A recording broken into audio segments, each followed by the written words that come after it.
नमस्ते। आज की कहानी है किसान और आलसी बेटे। बहुत समय पहले एक गांव में एक किसान रहता था। उसके पास काफ़ी संपत्ति थी क्योंकि उसने बहुत सालों तक खूब मेहनत की थी।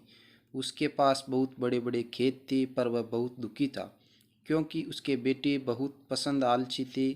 ना तो उसकी मदद करते और ना ही कोई काम। सारे दिन सोते ही रहते और अपना समय फालतू के खेलों में बर्बाद किया करते। एक दिन किसान बहुत बीमार पड़ गया तो उसके बेटों ने डॉक्टर को बुलाया, जहां डॉक्टर ने कह दिया कि आपके पास समय ज़्यादा नहीं है। आपकी कोई आखिरी ख्वाहिश हो तो पूरा कर लेवे। वैसे तो आलसी बेटे कुछ काम नहीं करते थे, लेकिन वह अपने पिता से बहुत प्यार करते थे।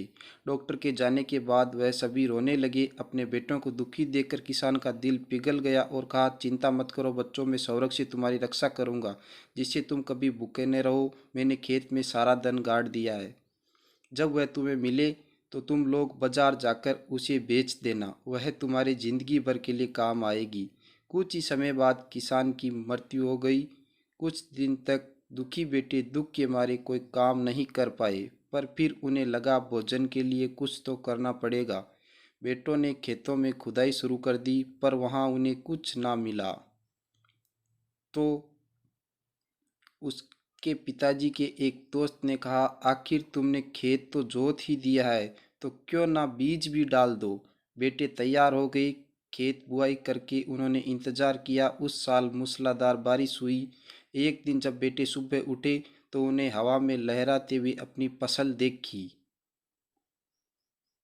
ये देख उनकी आंखें फटी की फटी रह गई। उन्होंने कहा कि ये यही वह धन था जो पिताजी हमारे लिए छोड़ के चले गए।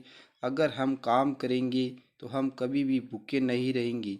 इसीलिए हम सबको भी आलस्य छोड़कर मेहनत से काम करना चाहिए।